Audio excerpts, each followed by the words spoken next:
Hello everyone, मैं ईराम, आपका आफिन academy में स्वागत है। आज हम लोग पढ़ेंगे क्लास 6 का चैप्टर 3 सिविक्स का बुक हम लोग पढ़ रहे थे। तो आज उससे हम लोग प्रोसीड करेंगे। नेक्स्ट हम लोग का टॉपिक है लॉज एंड द गवर्नमेंट, यानी कि हम लोग सरकार के बारे में जानेंगे, उनके नियमों के बारे में जानेंगे। तो देखिए यहाँ से स्टार्ट करते हैं। The government makes laws and everyone who lives in the country has to follow these. यानी जो हमारी सरकार होती है वो कुछ कानून बनाती है और उस देश के जो नागरिक होते हैं उन्हें उस कानून को फॉलो करना होता है, यानी कि मानना होता है। This is the only way governments can function, और यही एक तरीका है जिसके द्वारा सरकार कार्य करती है। Just like the government has the power to make decisions, similarly it has the power to enforce it decision. जिस तरह से सरकार कोई कानून बना सकती है, ठीक उसी प्रकार से सरकार उसे लागू भी कर सकती है, यानी कि उस देश के जो लोग हैं उन्हें वो नियम मानना ही है। आगे देखेंगे हम लोग। For example, there is a law that says that all person driving a motor vehicle must have a licence. यानी सरकार एक कानून बना के रखी है कि अगर कोई इंसान मोटर गाड़ी चलाता है तो उस गाड़ी का उसके पास लाइसेंस होना चाहिए। Any person caught driving a vehicle without a licence can either be jailed or fined a large sum of money. अगर कोई इंसान गाड़ी चलाते हुए पकड़ा जाता हुआ है बिना लाइसेंस के, तो या तो उसे जेल हो सकता है या फिर उसे जुर्माना देना पड़ सकता है। Without this laws the government's power to make decision is not of much use. अगर ये सब लॉ ना हो और गवर्नमेंट का जो शक्ति है निर्णय लेने में, तो उसका ज़्यादा यूज़ नहीं रह जाएगा। चलिए आगे हम लोग देखते हैं। यहाँ पे लिखा हुआ है डिस्कस, यानी आपको खुद से चर्चा करना है। लिखा हुआ think of an example of another law, यानी आपके मन से अपने सोच से एक ऐसा लॉ सोचना है। Why do you think it is important that people avoid by this law, और आपको ऐसा क्यों लगता है कि ये लॉ लोगों को मानना ही चाहिए। चलिए यहाँ पे हम लोग चैप्टर पढ़ते हैं। In addition to any action that governments can take, there are also step that people can take if they feel that a particular law is not being followed. अगर सरकार कोई कानून बनाती है, कोई एक्शन लेती है, तो अगर लोग उसे फील करें कि ये स्टेप सही नहीं है, इसे फॉलो नहीं किया जाना चाहिए, तो वो नहीं फॉलो करती है। If a person feels, for example, that they were not hired for a job because of their religion or caste, he or she may approach the court and claim that the law is not being followed. अगर सरकार ऐसा कानून बनाती है जो लोगों के द्वारा मान्य ना हो, लोगों को पसंद ना आए, तो लोग उसके लिए कोर्ट जा सकती है। एक एग्जांपल दिया हुआ है यहाँ पे कि अगर ऐसा नियम हो कि रिलीजन के बेस पे, कास्ट के बेस पे कोई जॉब मिले, तो उसके खिलाफ लोग कोर्ट जा सकते हैं और उसका विरोध कर सकते हैं। आगे देखेंगे हम लोग। The court can then give orders about what should be done, और फिर क्या करना चाहिए इसके बारे में कोर्ट कुछ फैसला देती है। आगे हम लोग पढ़ेंगे टाइप्स ऑफ गवर्नमेंट के बारे में, यानी हमारी सरकार कितने प्रकार की होती है और कैसे वर्क करती है उसके बारे में। यहाँ पे फर्स्ट क्वेश्चन यहाँ पे दिया हुआ है, who gives the government this power to make decision and enforce laws. यानी जो सरकार के पास जो शक्तियाँ हैं, उन्हें ऐसा पावर किसने दिया है कि वो कोई भी डिसीजन बना सके और उस कानून को लागू कर सके। तो चलिए उसका आंसर जानने का प्रयास करेंगे हम लोग। The answer to this question depends on the type of government there is in a country. यानी जिस देश में आप रहते हैं वहाँ पे जिस प्रकार की सरकार होंगी उन्हीं के अनुसार ये होता है। हम लोग जब ओवरव्यू पढ़ रहे थे इस चैप्टर का पार्ट 1 वीडियो में, तो आपने देखा कि हमारी जो सरकार होती है मैक्सिमम तौर से दो प्रकार की होती है। फर्स्ट ऑफ ऑल डेमोक्रेसी वाली, यानी कि लोकतंत्र, और दूसरा मोनार्की यानी राजतंत्र।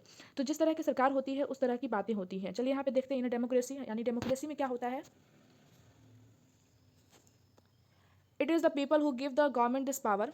इसमें डेमोक्रेसी में क्या होता है कि लोग होते हैं, जो इंसान वहाँ के नागरिक होते हैं, वो सरकार को ये शक्तियाँ देते हैं। They do this through election in which they vote for particular person and elect them. उसमें क्या होता है कि लोगों के द्वारा वोट दिया जाता है और एक इंसान को चुना जाता है। One elected this person form the government, और यही जो चुने हुए इंसान या प्रतिनिधि जो करते हैं वही क्या करते हैं, सरकार बनाते हैं। In a democracy the government has to explain its action and defend it decision to the people. यानी डेमोक्रेसी में क्या होता है कि जो सरकार कुछ भी कार्य करती है या कुछ भी डिसीजन फैसला लेती है, तो उसको नागरिकों को एक्सप्लेन करना होता है, बताना होता है उसके बारे में। आगे लिखा हुआ है अनदर फॉर्म ऑफ गवर्नमेंट, यानी एक प्रकार की सरकार और होती है जिसको हम मोनार्की कहते हैं। लिखा हुआ है another form of government is monarchy. दूसरी तरह की सरकार होती है जो राजतंत्र वाली होती है। द मोनार्क किंग और queen has the power to make decision and run the government. इसमें क्या होता है कि जो राजा या रानी होते हैं जिस राजतंत्र में, वो क्या करते हैं, सरकार चलाते हैं और कुछ डिसीजन लेते हैं। The monarch may have a small group of people to discuss matters with, but the final decision making power remains with the monarch. लेकिन राजतंत्र में भी कभी कभी देखा जाता है कि जो राजा या रानी जो उस पद पे होते हैं, कभी कभी स्मॉल ग्रुप रखते हैं लोगों का कुछ फैसला लेने के लिए, यानी कुछ एडवाइस लेने के लिए और कुछ बातों पे निर्णय करने के लिए। लेकिन लास्ट में क्या होता है, आखिर में जो उनका मन होता है, जो लॉ वो लगाना चाहते हैं, जो डिसीजन वो लेना चाहते हैं, वही रखते हैं। Unlike in democracy, kings and queens do not have to explain their action और defend the decision they take. और मोनार्की में क्या होता है कि जो राजा या रानी होते हैं, जो उस पद पे होते हैं, उनको किसी भी जनता को, किसी भी नागरिक को सफाई देने की जरूरत नहीं होती है। उनका जो भी मन करता है वो कानून बना सकते हैं। चलिए हम लोग नेक्स्ट पढ़ते हैं। यहाँ पे लिखा हुआ है डिस्कस, यानी इसके बारे में आपको चर्चा करना है। फर्स्ट ऑफ ऑल यहाँ पे दिया हुआ है, do you think it is important for people to be involve in decision that affect them. आपको ऐसा क्यों लगता है, यानी कि आप ऐसा क्या सोचते हैं कि लोगों को इन्वॉल्व होना चाहिए डिसीजंस में जो लोगों को अफेक्ट करे। Give two reasons for your answer, आपको 2 रीजन्स देना है अपने आंसर का। Which type of government would you prefer to have in the place you have live in why, आप जहाँ पे रहते हैं वहाँ पे आप किस प्रकार की सरकार चाहेंगे और क्यों। थर्ड में दिया हुआ है, which of the statement below is correct, correct those sentences that you think need correction. नीचे के कुछ सेंटेंस दिए गए हैं, आपको उसको पढ़ना है और देखना है कि कौन से इनकरेक्ट है और उसे फिर आपको करेक्ट करना है। फर्स्ट नंबर में लिखा हुआ ए में, in a monarchy the country citizens are allowed to elect whomever they want, यानी कहा जा रहा है कि मोनार्की में क्या होता है कि उस देश के जो नागरिक हैं उन्हें ये परमिशन दिया गया है कि वो किसी भी चुन सकते हैं। सेकंड में लिखा हुआ है, in a democracy a king has absolute power to rule the country.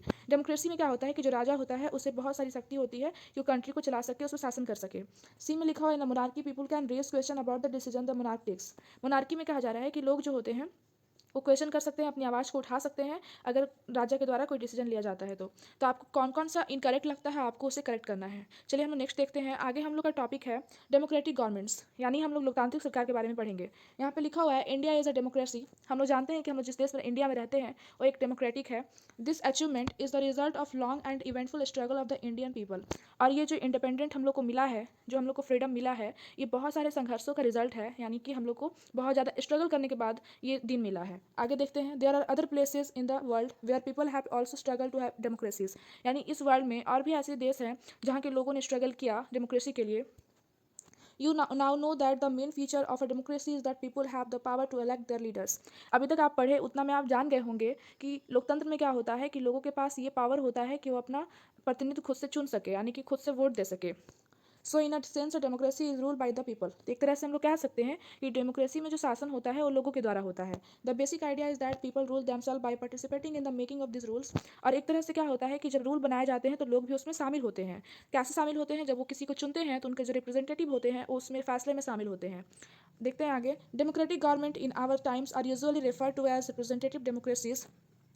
जब कोई इंसान जब वोट देता है तो उस तरह से एक रिप्रेजेंटेटिव उसका बन जाता है जो कि उस शासन में, उस डेमोक्रेसी में भाग लेता है। In representative democracies people do not participate directly but instead choose their representative through an election process. जब कोई भी फैसला होने लगता है, डिसीजन होने लगता है, तो लोग खुद से शामिल नहीं होते, बल्कि जब वो वोट दे के जो रिप्रेजेंटेटिव चुनते हैं वो उनके हित में बोलते हैं वहाँ पे। आगे देखिए, this representative meet and make decision for the entire population. और यही जो प्रतिनिधित्व करते हैं वो पूरे पॉपुलेशन का डिसीजन वही लेते हैं। आगे यहाँ पे हम लोग को एक बॉक्स दिया हुआ था जिसे हम लोग पढ़ते हुए चलेंगे।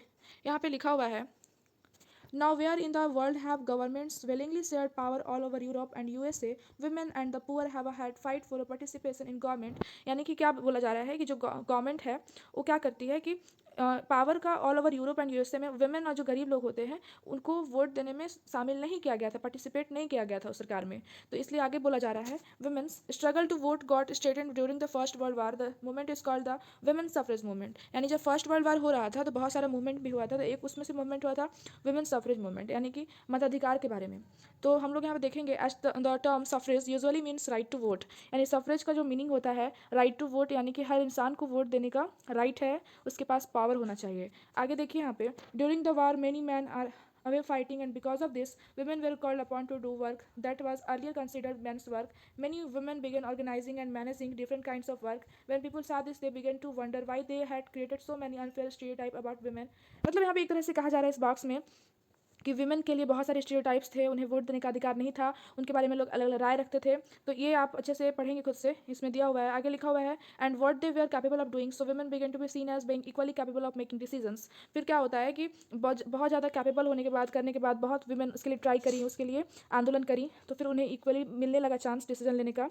आगे देखिए यहाँ पे लिखा हुआ, the suffragette demanded the right to vote for all women and the get the demand shared the change themselves to railings in public places.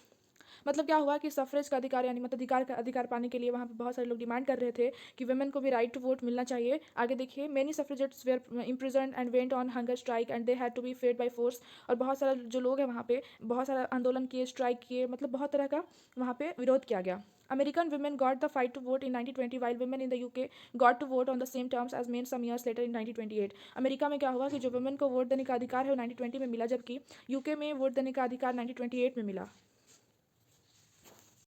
These days, a government cannot call itself democratic unless it allows that is known as universal adult franchise. सरकार को तब तक democratic यानी कि लोकतांत्रिक नहीं कहा जा सकता जब तक वो अपने नागरिकों को मताधिकार का अधिकार ना दे दे. This means that all adults in the country are allowed to vote. यानी कि जिस देश में आप रहते हैं उस कंट्री के जितने भी एडल्ट्स हैं, वयस्क हैं, उन्हें वोट देने का अधिकार होना चाहिए.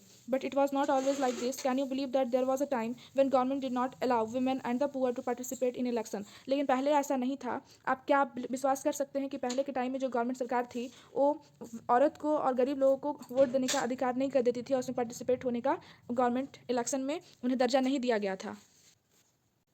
आगे देखते हैं. In their earliest forms governments allowed only men who own property and were educated to vote. पहले की जो सरकार थी वो सबको अलाउ नहीं करती थी वोट देने का. सिर्फ वो ऐसे लोगों को अलाउ करती थी जिनके पास प्रॉपर्टी था, जो अमीर लोग थे और एजुकेटेड थे यानी कि शिक्षित थे. यानी जो शिक्षित थे और जिनके पास पैसा था और वो वोट देने के काबिल थे. This mean that women, the poor, the propertyless and the uneducated were not allowed to vote. इसका मतलब ये है कि जो औरत थी, जो गरीब थे और जिनके पास प्रॉपर्टी नहीं थे, प्रॉपर्टी लेस थे, उन्हें, और जो अनएजुकेटेड थे, अशिक्षित थे, पढ़े लिखे नहीं थे, उन्हें वोट देने का अधिकार नहीं था. The country was govern by the rules and regulation that this few man made. और जो कंट्री है, जो देश चलती थी पहले, वो क्या चलती थी, जो कुछ लोग को वोट देने का अधिकार था उनके सहारे चलती थी. यहाँ पे इंडिया के बारे में भी कुछ लाइन्स दिए हुए हैं. In India before independence only a small minority was allowed to vote and they therefore come together to determine the fate of the majority. यानी क्या होता था कि जब हमारे देश में इंडिपेंडेंस नहीं हुआ था, लोगों को क्या था कि वोट देने को सबको अधिकार नहीं था. सिर्फ उसमें कुछ लोग ही इंक्लूड हो पाते थे, वो दे पाते थे वोट. आगे देखिए. Several people including Gandhi ji were shocked at the unfairness of this practice and demanded that all adults have the right to vote. यानी कि लोगों के साथ साथ जो गांधी जी हैं, हमारे जो देश के, जिन्हें बापू कहा जाता है, गांधी जी, वो भी बहुत ज़्यादा शॉक्ड हुए और ये देखे कि बहुत ज़्यादा नाइंसाफ़ी हो रही है उन लोगों के साथ. और क्या होता था कि उन्हें शामिल नहीं किया जाता था. तो उनका जो डिमांड था वो ये था कि ऑल एडल्ट्स यानी कि जितने भी वयस्क हैं have the right to vote. उन्हें वोट देने का अधिकार होना चाहिए.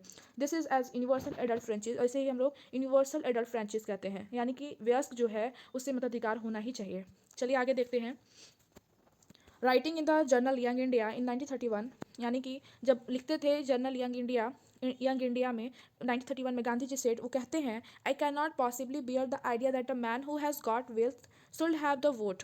यानी कि वो ऐसा कह रहे हैं कि जिनके पास धन था वही वोट देना चाहिए. But that a man who has got character but no wealth और literacy should have no vote. यानी कि वो ऐसा कह रहे हैं, उसमें वो लिखते हैं कि जिनके पास प्रॉपर्टी है, जो एजुकेटेड है, सिर्फ वही वोट दे सकता है. और जिनके पास कैरेक्टर अच्छा चरित्र वाले लोग हैं लेकिन पढ़े लिखे लोग नहीं हैं, तो वो वोट नहीं दे सकते हैं. और that a man who works honestly by the sweat of his brow day and day out should not have to vote for the crime of being a poor man. यहाँ पे गांधी जी का कहना है कि जो लोग दिन भर बहुत कड़ी मेहनत करते हैं, बहुत ईमानदारी से कमाते हैं, और उनके साथ वोट देने का अधिकार नहीं है, तो ये एक तरह से गरीब लोगों के साथ अपराध है. Crime of being a poor man. तो एक तरह से हम लोग कह सकते हैं कि ये बहुत बड़ा अपराध है कि लोग वोट देने का अधिकार ना हो. हम लोग का चैप्टर यहीं पे लास्ट करता है. अगर आपको ये वीडियो पसंद आया हो तो लाइक करें, और हम लोग का यहाँ पे चैप्टर खत्म हो जाता है.